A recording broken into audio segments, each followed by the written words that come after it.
What's up, everybody? We are live. What's going on, Brad? How you doing, brother? I'm doing fantastic. Good. We just got our nice priming session in, feeling good, feeling energized, ready to go. Today, we're going to be talking about influence, but not just any influence. We're going to be talking about self-influence, because how can you influence anybody or anything if you cannot influence yourself? So, Brad, I know you did a lot of research on this. I'd love it if you could, break it down. What are we going to talk about? What is influence? Yes, absolutely. So I think you hit on an important thing for the audience today. I think anyone who's listening to this podcast probably wants to be some form of a leader in their life, whether that's at work, whether that's among their friends, whether that's in their families. You want to be a leader. And in order to be a successful leader, it's not about telling people what to do. It's not about forcing somebody to do things. It's about influencing others to see your point of view, influencing their behaviors via your behaviors, your language, your actions. And so in becoming an excellent leader, you need to become a master of influence. But as you said, if you're going to be influencing others, before you ever even get there, you need to become a master at influencing yourself. And so let's break down influence. In your life, there's going to be billions, trillions, an infinite number of things that you cannot control in your life. I think that's a foundational understanding for people to come to terms with. There are going to be things outside of your control. Good example is when you go to the bathroom. Is that something that you decide on? No, absolutely not. Do you decide when you're hungry? No. Do you decide what the weather is? No. Do you decide how other people act in situations? No. These are not things that you can 100% control. But what you can do in your own life is influence the outcome of events. You can use things that are within your power to influence those outcomes. And so ultimately becoming a master of influence is becoming a master of your situation, a master of making impact on things that you can't 100% control, bringing those things into as much of your power as you can. And this becomes especially true when you start talking about influencing yourself, because I'll tell you that is the one thing, that is the one place where you're going to have the most control in your life. And so that should bring people an immense sense of autonomy that you are able to influence yourself. You're able to influence the way that you feel. You're able to influence the way that you think. You're able to influence how your body works. You're able to influence how you talk to yourself, which is ultimately going to create a feedback cycle of how you continue to influence yourself now and in the future. And so that brings me to the three tactics, the three buckets of how we should think about self-influence. And they fall into three different things. The first one is your patterns of focus. The second one is your patterns of physiology, your body. And the third one is your patterns of language. And I want the audience to take note that we use the word patterns here because patterns imply repetition. And it's a recurring theme on this show that your identity is built off what you repeat. And so patterns are what you repeat. And so focus, physiology, language, it's not doing something once, but it's how you approach these things every day that are going to empower you to master the art of self-influence in your life. And so I'll dive in on each of these things a little bit, and then I'll hand it off to Josh because I think he actually had a good week to practice to leverage these skills, to lean into self-influence, especially when his external environment provided a challenging situation for him. But before we dive into that, let me provide a quick primer on each of these things. And so your pattern of focus, this is where you choose to place your attention.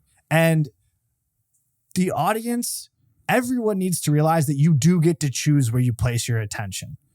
And ultimately, what you choose to focus on is what you feed into your subconscious mind, which eventually gets pumped back out into your conscious mind. And so it may not seem like a big deal where you're paying attention at any given moment, but you should realize that every time you choose to pay attention to something, you're taking a vote for what it is that you want to be present in your mind. And so if you want to influence yourself to have high quality, high intensity, high purpose thoughts, you need to pump your mind with great ideas, with great content. You need to pay attention to the thoughts that give you power, and you need to disregard the negative thoughts that take power away from you. And so cultivating focus to pay attention to things that serve you and build the identity that you want, you build a pattern of focus to pay attention to these things that are in line with the person that you want to be. Ultimately, this is influencing how your mind works through a pattern of focus. Physiology, I think, is the most obvious and the easiest one. How you treat your body is how it's going to treat you back. And ultimately, if you want to operate in a high energy state, you need to provide your body with the resources to do that. So if you eat clean, if you exercise, you are influenced in the way that your body is going to feel, which then gives you the power you need to go do the things that you want to do to influence others.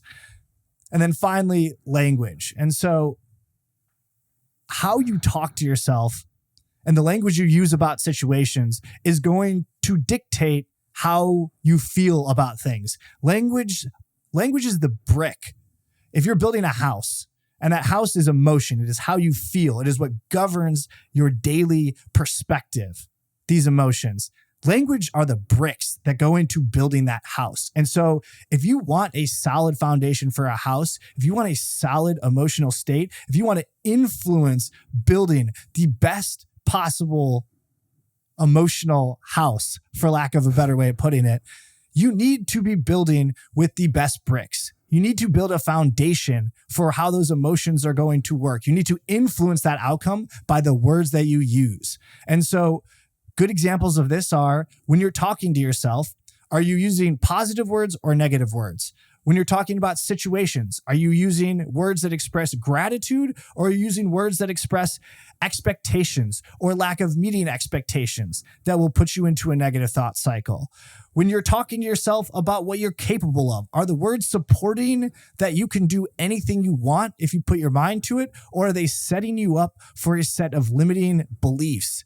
The words you use will create the reality that you live in. And it's an ultimate representation of influence. Your words are going to influence how you feel. And so if you want to master self-influence, you need to master the language you use with yourself and with others to express your thoughts in the world around you. And so I think I'll pause there. That's the general framework. And just as a quick recap, it's patterns of focus, patterns of physiology, and patterns of language. And if you can master those three things, you're going to be able to master the art of self-influence. Damn, that definitely needs to be a clip. That was amazing, dude. That was a great breakdown. That's why you're the best at this. Seriously. Breakdowns by Brad. Yeah. Brought to you by Mindset Mogul. Oh, that's definitely going to be a featured playlist on our channel. That's for sure. Yeah, man, I have a perfect example of this for my own life. Yes, in the last week, but even just in general for the last few years, I've never really looked at influence in the way that you've broken it down here, but it is so true that this is literally how I influence myself every single day. First of all, the focus. You guys have heard me say this before on the show. If you're a first-time listener, you haven't, but all day I have positive content playing in the background. As long as I'm not on a call where I can't have any external noise, I have some sort of podcast or audiobook or something feeding me positivity into my brain at all areas of the day. When I'm just doing busy work and I'm typing things into my computer, I have an audiobook on or I have a podcast on. And when I'm working out or I'm taking a walk or I'm doing anything, I have a podcast or an audiobook on. I have something feeding my brain positive content. So I'm always subconsciously or consciously focusing on some sort of improvement, some sort of, positivity in my life. That's number one. Number two, as far as physiology goes, I work to feel good. I talked about this in the last episode, which is, last 5 days I was at this event and a lot of late nights, a lot of external environment that I can't control. I'm outside of my daily routine. Lot of, energy draining, just conversation after conversation after conversation after speech after event of dinner, blah, blah, blah, going out till 3 a.m, just craziness. And I woke up not feeling good in the mornings, but I would go straight to the gym and I would run and I would feel a lot better and I would create that feeling. But even before that, right? Even before I work to change my physiology, I use language to get myself to go there. Because when I'm laying in bed in the morning and I wake up, 9 out of my 10 thoughts are keep laying down, go back to sleep. But 1 out of those 10 thoughts is just get up and go. And as soon as I have that one thought, I've always had this, right? I've always had the thoughts of don't go versus go, the boss voice versus the bitch voice, the whatever you want to call it. I've always had these thoughts. But what I have changed over the last few years is that as soon as I get that boss voice, it could be 1 out of 100 thoughts. But as soon as I get that one, I act on it because I don't know if it's coming again. So now I talk to myself and learn that when I speak positive language to myself, I need to act on it immediately because that's going to, number one, be my opportunity to take advantage. And number two, it's going to create the momentum I need in my life. It's going to give me that positive physiology. It's going to be aligned with what I am constantly trying to keep my focus on. So it all comes full circle. Like what I literally tell myself in those moments is because of all the things that I've been focusing on and because of the physiology that I'm trying to create or that I'm feeling at that current moment. But long story short, all three of those fit together perfectly. And the way that you describe them makes total sense why I'm able to influence myself the way I am. I never really thought about it the way that you broke it down like that, but it really does make sense. I think the example you gave to even build on, you wanted to change physiology and then use language to do that. You also used focus on the language that got you to go change your physiology. And so they all work in lockstep together because you choose, in this case, you've got 9 of 10 thoughts are stay in bed. That's the prevailing thought that you have. But you chose to focus on the one thought that served you in the way that you know that you want to be acting. So you influenced yourself by focusing on the correct thought, which then led you to an even further set of influencing yourself. You then influenced your physiology. So by mastering focus to optimize your language, you then got your physiology to change. And at that point, you're now at a point in your day where you're a badass that's walking back into the conference. You're the one guy that's worked out there after everybody slept in hungover. And you've got this huge edge, not only on everybody there in a good way, but also you've now reinforced to yourself. You influence yourself in a way that like this, you have the identity of a fit entrepreneur, like relationship building machine, which I'm sure served you at the highest level while you were at this event. Yeah. And by the way, I continued to use language even after getting, I guess I use all of them together, the physiology, the focus, and the language. Like even once I'm just thinking about this as you're saying it, even once I got to the gym, I'm on the treadmill, running. I'm like, all right, I'm running 1 mile and I'll feel better. And that's it.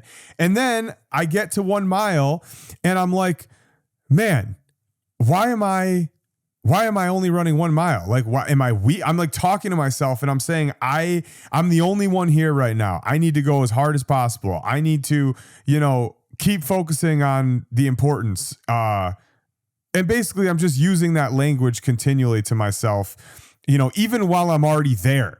I'm just constantly trying to feed myself what I know I should be telling myself. Not, I'll stop after 1 mile. No, it's once I have that thought of I'll stop after 1 mile, I go to, why am I saying that? It's because I'm weak. I could do more than 1 mile. I'm just trying to get out at the bare minimum. I should be pushing myself and doing what I set out to do in the first place, which is run 3 miles. And I'm literally having this conversation in my head for all 30 minutes of that run. And then finally I was done and I was like, hell yeah, now I feel good.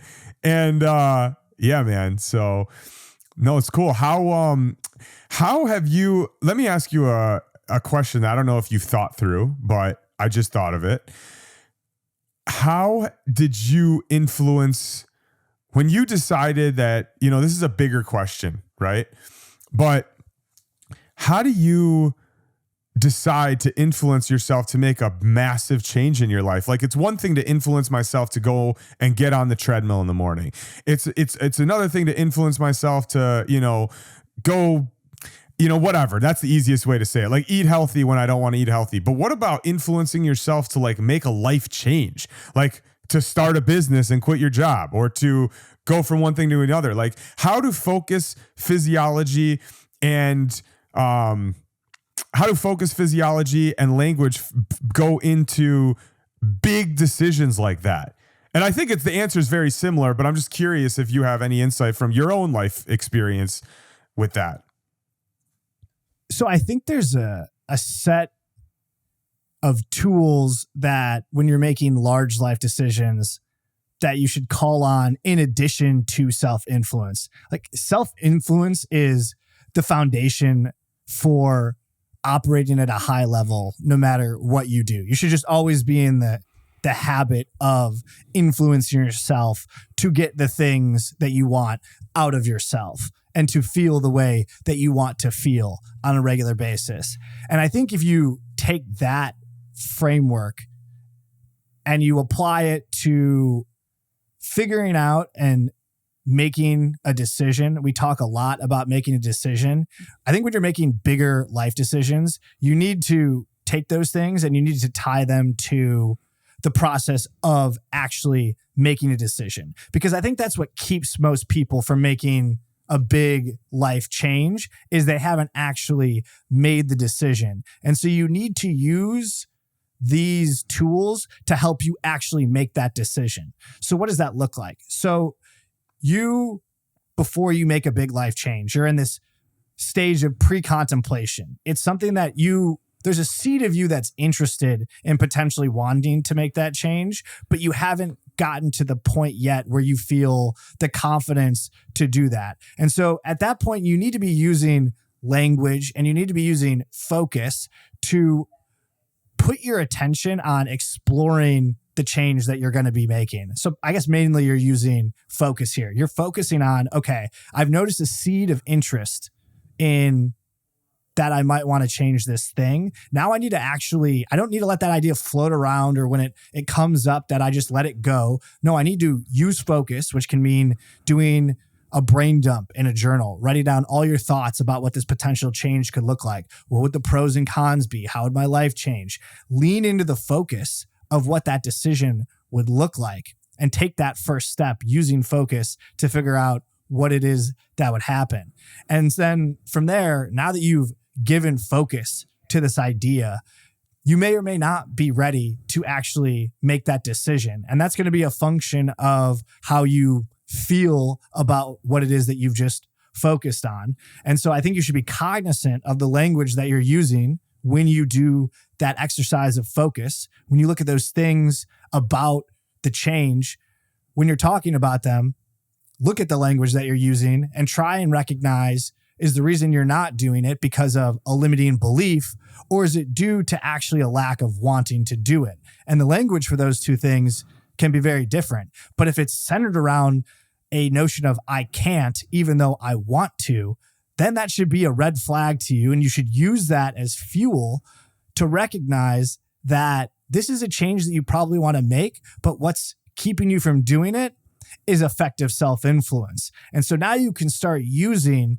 changed language about how you think, about how you talk about yourself as somebody who is a learner, somebody who can build the skills to do whatever they want, as long as you put in repetition, time, and focus, and then ultimately treat your body in a way that can support you doing these things.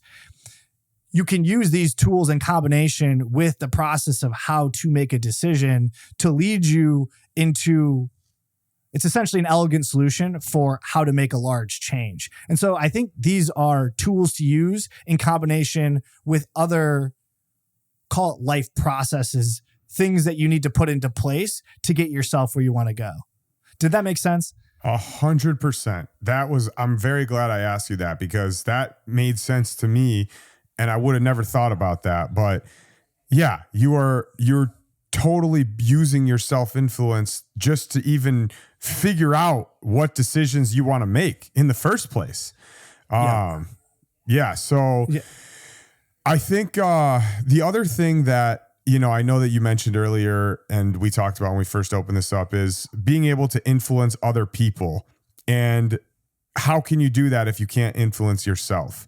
And when we say influence other people, it's not necessarily like, I want to be a leader and I want to have all these followers and I want to influence them. I want to be an influencer, right, like people call it. Like, that's not what we're talking about. We're talking about how can you influence somebody to buy your product if you don't have conviction in your own, and you don't have influence over your own self or your own company? How can you influence somebody on your team to do something that you want them to do if you don't have the influence over yourself to do that thing yourself? How can you influence your partner in a relationship to do something that you want them to do if you can't do that thing for yourself? There's all sorts of different areas where we're talking about this, but influence is important in every single vertical or every single channel, however you want to say it.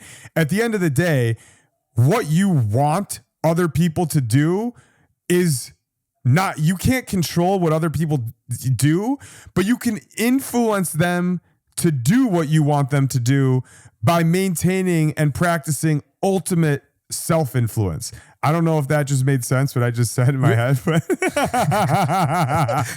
So let me, it did. And let me see if I'll put it slightly more concisely. Please do. if you want to influence others, it's going to take a concerted set of cohesive actions for you to exert that influence, however you go about doing that. And let's just say that you want to sell a product. Well, that means you need to first build a business and build a team that is capable of selling that product. You need to build a product that is capable of selling. And then you need to craft a message both for your team and for the outside world that supports you selling that product. But before you could do any of those things, you need to influence yourself to be in a position to take action on those things. And so it's like, before you can even go work on influencing the world around you, you need to influence yourself enough to be ready to go take action to influence others. And so at the most basic level, self-influence empowers you to take the correct actions to influence others. And now the tactics of actually influencing others, like we can go read the book Influence. The author's name is escaping me right now, but like, there are many ways to like then go influence others in a more tactical way. But ultimately, I think the notion of you cannot be in a position to influence others if you can't cause yourself to feel and act in a certain way in the first place. It's like the chicken or the egg, but it's actually not, because it's just, you got to do self-influence first, and then it allows you to go influence others. It's the lock and the key. You are on fire. That's another clip, baby. Breakdowns by Brad. Oh, man. No, that was awesome. All right, cool. What else? Do you have anything else to say about influence before we give the audience their exercise? No, I think we're running up on time. So let's jump to the exercise and then we'll take it from there. All right. So what should we have the audience consider today for their exercise? As you guys know, we are the Mindset Mogul podcast. We are building a Mindset Mogul movement, and we like to, take action on everything that we do. So at the end of these episodes, we're going to try to give you an exercise that you can work on in your own life and take action, and hopefully start building, upon all the things that we talk about. 100%. Daily action is the key to repetition, and repetition is how you build the life that you want. So at the end of every episode, we err on the side of action. And today's exercise is write down 3 ways one for each. Where have you fallen short in the last couple of weeks on cultivating your focus? Was there times that you let your phone distract you? Was there times that you were scrolling the internet and it wasn't on any useful content? You were watching the news and getting angry over it. Where were you falling short on cultivating your focus, your physiology? Did you miss a workout? And language. Did you talk to yourself in a way that led towards depression and anxiety or a limiting belief? Write down one of each for each of those 3 buckets. And then once you have those down, then write one way this week that you can improve upon that. How can you next time improve your focus, improve your physiology, and improve your language? What are you going to do differently this week as a counterexample to the struggles that you had in the prior weeks? And this is something I would recommend probably doing every day for a week, but getting started is the most important thing. So after you wrap up this episode, go ahead and do that exercise. Perfect. All right. That'll do it. Self-influence. Thank you very much, Brad. That was thanks for carrying the weight of this episode, because while I just rambled, Breakdowns by Brad starts today. So we're definitely going to make that a segment. And I hope you guys enjoyed Brad's amazing articulating, and we will see you in the next one. Please subscribe, leave a review, do the duties. We really appreciate it. And thank you, brother. Appreciate you. Appreciate you, man. Bye, guys. Take care.